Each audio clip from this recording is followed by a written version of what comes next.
Greetings everyone, hello, namaste and welcome. Hey Virgo, this is your reading for February for 2018. 4 of these cards and then from another 2 decks underneath them to be clarifiers or extensions of the messages. February is an unusual month. It has no full moon. There were 2 in January, one of which was an eclipse on the 31st of January. So with no further ado, let's see what's in store for you guys for Virgo 2018 February.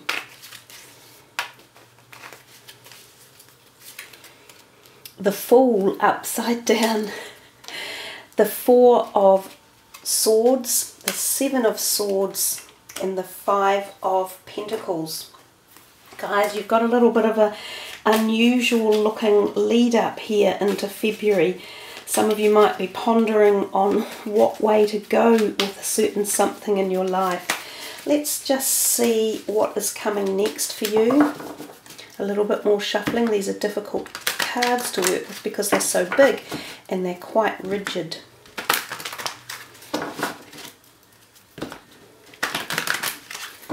Okay.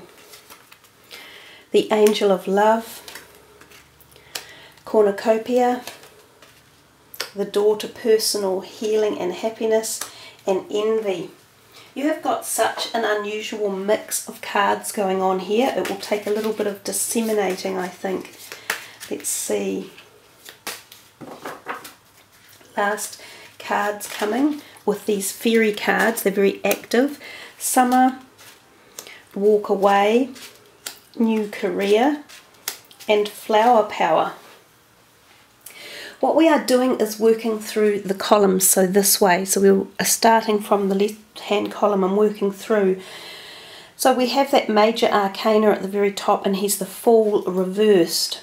So the Fool reversed is and I don't do reversals very often, as you know, but if the cards are turning up, and in particular this month they seem to have managed to do that in a couple of different readings. So remember to check your rising sign and your moon signs as well, guys, because there could be interesting and valuable messages within those readings too. But the Fool reversed is still considered a very positive card. It is one of the most important in the tarot deck. It's all about new beginnings, new lessons, new journeys, and it's about your beginnings, lessons and journeys, not someone else's. And I think for me that's why the Fool heralds such an important notification with it. Now, being reversed the way it is doesn't particularly lessen it a great deal, but I think what it is telling us is that there might be a feeling of anticipation or not quite ready to make the move yet that could be coming upon you. Like a lot of you Virgos might feel in the background that there is change coming and there is a shift coming, and you're still a little bit hesitant or not quite sure which direction to go, or perhaps even which offer to take if there are offers in the air. Now this could be in the area of your career or your personal life and relationships even. It's hard to know. But when the Fool is reversed, it is just saying there's a wee bit of hesitancy and unsureness about making these big changes that are possibly just evolving in your life anyhow. And we come to underneath and we see that beautiful, very delicate Angel of Love. She's so soft, the card to look at. It exudes the most gentle, glowing, ethereal pink, you know, that soft, heart-coloured connection and the calming energy of it. And she is the Angel of Love. So there is a possibility for some of you there might be a trepidation about pondering what direction you might be headed around new relationships, and these could be love relationships.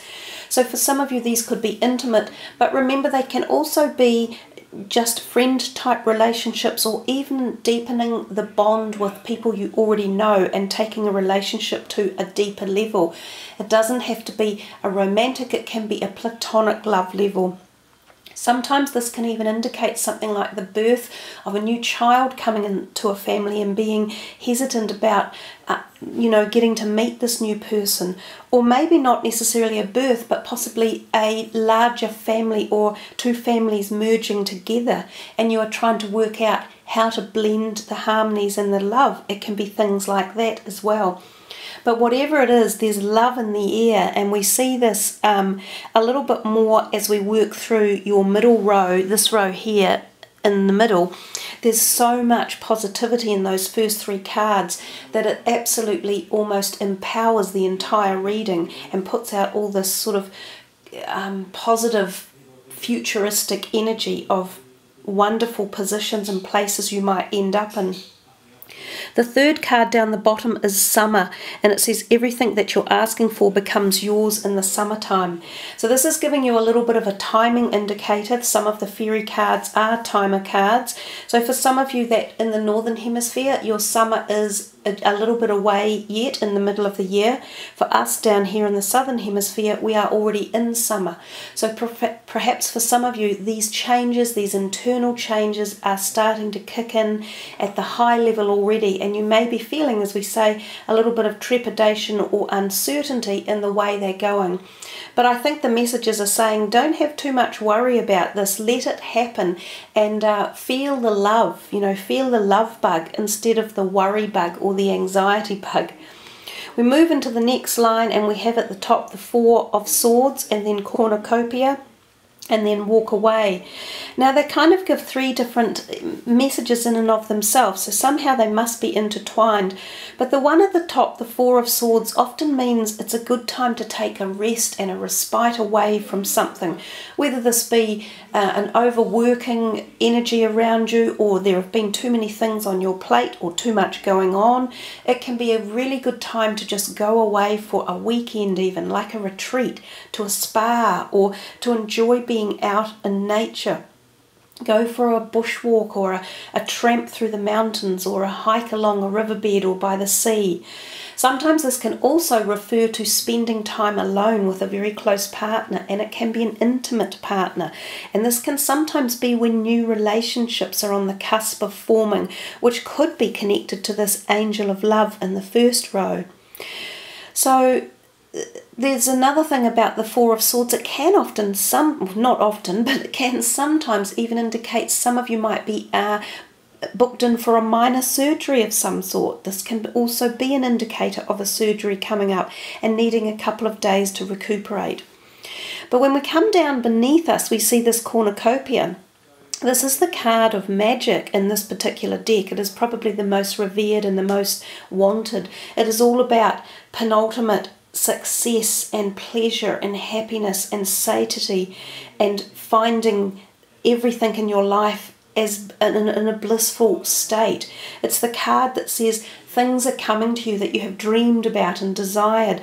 There is this Cornucopia energy in the air. Success is there. It's a very golden, wealthy looking card full of the harvests of life. So it's also a little bit about saying that the things you have done or the energy you have put in are paying dividends to bring you to this position where you can reap some rewards of good dividends and good success and good luck and happiness and hard work paying off. And then underneath we've got this walk away. Leave the unhealthy situation and enjoy the new doors that open as a result. So is it something that you guys have been holding on to that has prevented you from reaching through the branches of the Cornucopia manifestation? Have you been holding on to something that has relented it and made it impassable for months or possibly a year or even 2? Have you found yourself stuck in a place where it wasn't what you wanted, it wasn't your vision? Because if that's the case, they're saying that perhaps by having some time out at the top and thinking about things and re-evaluating things and reconnecting again, you find the cornucopia of life and you manage to walk away from any negativity that you've previously been going through. Or you make the attempt to start to walk away and turn things around. You know, we come to the next line as well, and we've got the 7 of Swords, and then underneath the, which also adds to 7, so 2 sevens in a row there, which might be something to ponder upon. The number 7 for you could be relevant in the month of February. And 7 is very much about the fundamental principles of psychology, inner evaluation, and a road to seeking philosophical or esoteric connection. It's about the spiritual essences of life. But we come back to the Seven of Swords at the top, and I don't like this card. It's one of the least favourites of mine in the deck, and it's not even one of the major arcanas. But I often think that when it turns up, there's some deceitful activity going on around you, or the possibility of some deceitful activity. And this can be in a group of friends. It can be new people you come across who could be trying to dupe you out of something. It can be work colleagues or a boss or something that is happening at work. What it tells you is to be very careful at this time, so maybe throughout the whole of February, about your personal privacy and your intellectual property and your things like your passport and your identification. It's when that card shows up, sometimes you can get these things stolen. So if you're buying off the internet, be very careful what you are purchasing and how you purchase it. You know, what I've found in the past is a really good thing to do. You have a separate Visa card for small transactions on the internet, right? So you have a very low level limit of credit on it. So maybe a maximum of $1,000 or something. And that is completely separate from any other of your Visa cards. And that's the only one that you use on the internet. So it has no access to your other banking systems or your other cards or your money as such. And I think that's quite an important or prudent way to be dealing when we're working with so many fraudulent systems around us. I also notice when this card comes out, we see a global increase of fraudulent activities, of new virus software coming through computer systems, and of some pretty dodgy major political stuff going on, or espionage type energies. So keep an eye out for that in the month of February and see what happens. But for any of you, another perspective of the card is that sometimes you are contemplating yourself, that are you doing things right? Are you going in the right direction? This is the card of a person who is making a decision, but they're not entirely sure that they're making the right one, and they have regrets because they've left behind two of the swords still standing. So he's sort of stealthily taking 5 of them, and almost in a hidden manner. His face is hidden to people, so he feels as though he's not quite making the right choices in life, and wondering if it's going to come back and bite him in the ass, if you like, later on. And if you look at the card to the right of him with the 5 of Pentacles, that can be an indicator of something like an event from the 7 of Swords, but we'll get to that as we move into the 5 of Pentacles. So I think for you all, just be in the month of February, be wise about what you choose to do yourself, and choose wisely about who you let people do things to you. That's kind of the message of that one. But let's come down to the next card, the next number 7, and it says door to personal healing and happiness. So this one here is kind of blowing off the top one a bit. It's making it less potent, it's deactivating it. So possibly there's a chance or an opportunity where the 7 of Swords starts to embellish itself or take hold, and then we find it reverses and out comes the door to personal healing and happiness. So it can represent the possibility of having made a bad decision in the past that you wish you hadn't, and there is now an opportunity to reverse that, and that's what the door is. So again, it's like the Cornucopia. It's this opportunity to have this wonderful embellishment in life of positivity and happiness, good health in particular. So if any of you are moving through something like trying to eradicate an obsession or an addiction or a past illness, or even emotional imbalance or disharmony within relationships, this is perhaps the time now where it says that this can be enabled and to be healed over. So it's a wonderful card again to get in your reading. As I said, those 3 in a row, Angel of Love, Cornucopia, and Door to Personal Happiness. You have picked 3 of the most powerful, magnetic, wondrous cards that have turned up. And then when we get to the bottom one, the new career, it says your work focus is shifting in a positive, new and successful direction. So the 7 of Swords at the top, for some of you, could be very related to work issues. Some of you may have felt you're either working for someone who isn't very ethical, or there are problems at work and you wish to move on. Or some of you may have found that you're Perhaps if you own your own business, that things haven't been going right, or you haven't had the right systems in place, and there's now an opportunity to redirect all that. So it may become a more profitable year for your businesses. You may find yourself altering business or changing direction or adding to it. So it feels as though a lot of this for some of you could be tied into work-related issues as well. And for those of you not working, then perhaps it resolves or, rebounds around different energies, as I suggested earlier. We come to your last column and we see the Five of Pentacles, envy and flower power.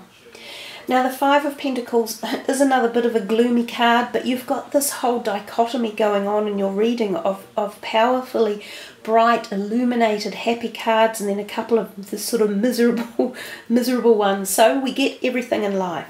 When you experience one energy, such as happiness and euphoria and bliss, you really only understand how they work because you have to have experienced the opposite at some time in your life.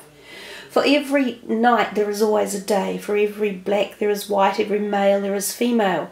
So for every wonderful, happy, positive card, of course, there will be another one that is not necessarily so positive.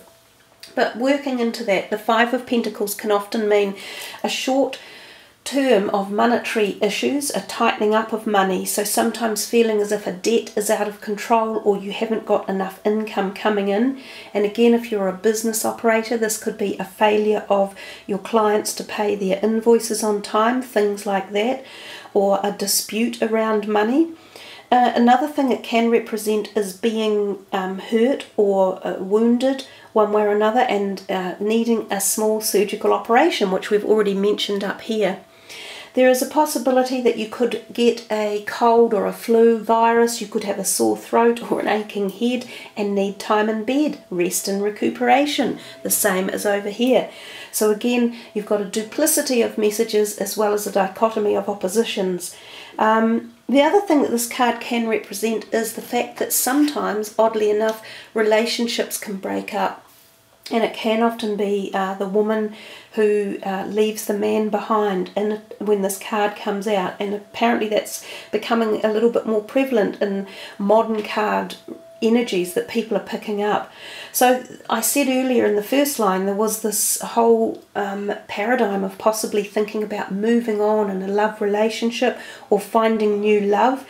Perhaps you decided to leave some sort of love behind or relationship behind with your walk away and this card over here, and you are moving into possibly a whole new energy of people, places, work possibilities. This definitely is a reading of change and moving forward and moving on. The envy card underneath, I can understand why that would turn up when this card is here, because sometimes when we feel like we are missing out or we're in an area of a bit of loss or gloom or not even feeling well necessarily, we can feel envy to others who have what we wish we had at that time. So if we're feeling miserable and unwell, we sort of go, God, I wish I felt better. I wish I was feeling well enough to go on that trip or go partying. And if we haven't got enough money coming in, we often go, oh, wish I had all the money they had. But envy does the exact opposite of what you wish for. The picture here is of the lady, enviously looking out at this beautiful city of gold, and she forgets that she already has most of everything she wants, so she looks beyond her own health and happiness, and that's what envy is. So instead of looking out and wishing you had something that someone else has, you bring yourself back to what you have got and you show gratitude and appreciation and drop the envy off.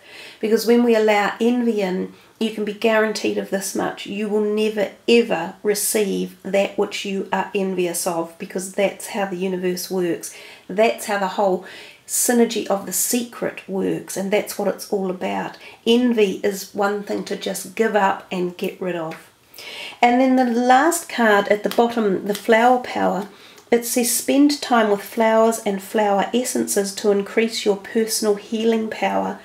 So I think that's a really nice card to end that column. It tells you that you have the ability yourself, perhaps through naturopathy or healing herbal essences, or just time again in nature, to heal yourself that way. There are a lot of wonderful remedies available for us all in the realm of healing.